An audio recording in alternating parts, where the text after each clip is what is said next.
I'm Douglas E. Welch, and this is In the Garden, presented by A Gardener's Notebook. For more information, you can always visit the website douglasewelch.com. There you'll find links to all of my blogs and all of the videos that I do. Well, here we are out in the back garden today. Our friends were kind enough to bring over another selection of their sword ferns from their property that they're trying to clear out to make space for other natives. And I've decided to plant them right here in a circle underneath our standard bird feeder here. It could use a little neatening up. The birds do drop a lot of litter beneath the plants. And again, it's part of my re-greening project for the entire backyard. Now, the first thing you want to do is just basically work up the soil beneath the bird feeder here. You'll notice there are these 4 legs on the bird feeder. They help to steady it. This is a wonderful bird feeding system. It's called the Advanced Hole System from Wild Birds Unlimited. We've had it here for many years. It's very nice, very effective, and it helps to keep the squirrels out of the bird feeder. It's one of the few things I've found effective enough to keep the squirrels from eating all of my bird seed. Now, you'll hear me as I dig in this. You'll hear various tree roots. We are in a very tree heavy area here in the backyard, and what I want to do is turn over all the soil, see what type of condition the soil is in. It's actually not looking too bad. Take out any tree roots, and then if I feel I need to, I can put some garden soil in to amend what is here and give the ferns a nice place to settle in here and hopefully expand and grow and fill this entire area with a nice piece of green that is very low maintenance. Now, I guess I shouldn't have been too surprised, but this soil is, despite being just a little bit dry, is not too bad actually in here. This gets a tremendous amount of leaf litter that drops on here every season, and also I'm assuming from all the leftover bird seed, all the hulls and everything else, it's actually not too bad. So getting started with this project should be fairly easy. I'm just going to tap these out.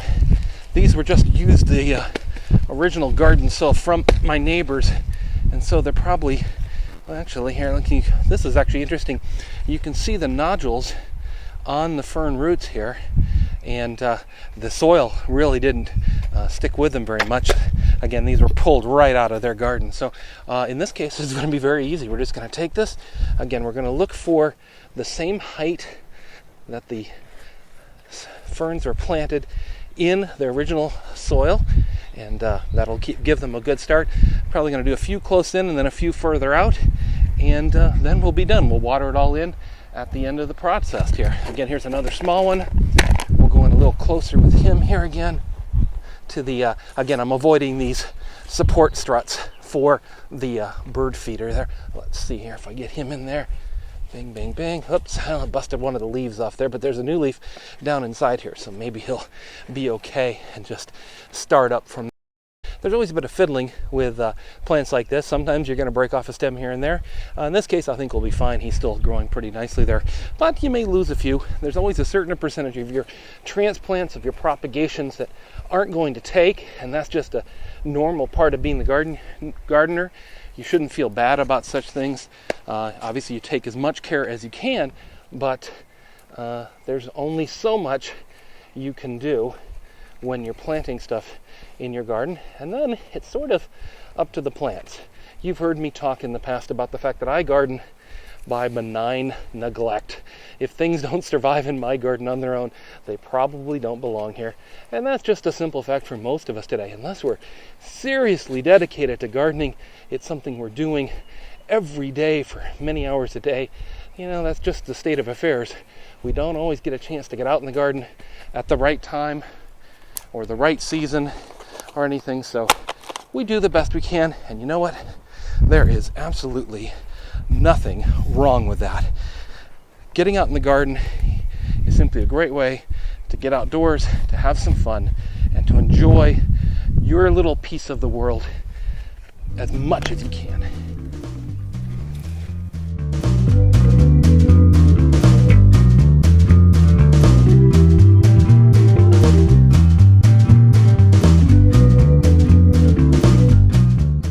And just to give you a little understanding of where this is in relation to the garden, we're here in the, I guess this would be the northeast corner of the back garden.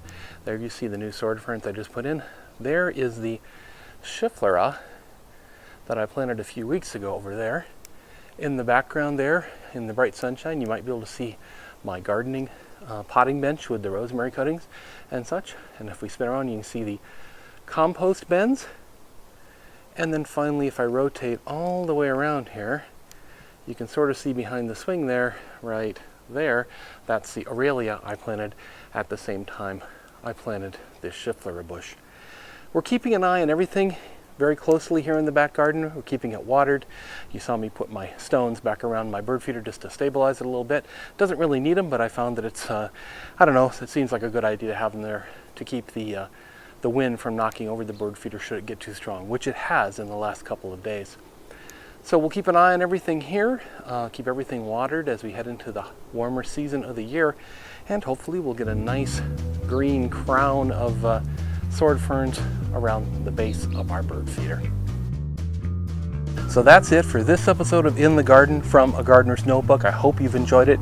I'd love to hear your questions and comments, what you're feeling about these videos. Let me know. You are the reason I get out in my garden most weeks. These two videos that I do, this and Container Garden Update, are an excuse for me to get out and actually do something here. Thank you so much for that. I'd love to hear what you're thinking. You can leave your comments on Twitter, Facebook, Google+, YouTube. If you're watching this on YouTube, please click that like button. It really helps people discover my videos. In the back here, you might see the Aurelia bush I planted a couple weeks ago. Until next time, I want to say to keep transplanting, keep getting propagation from your friends, getting cuttings, getting seeds, whatever, and simply keep digging.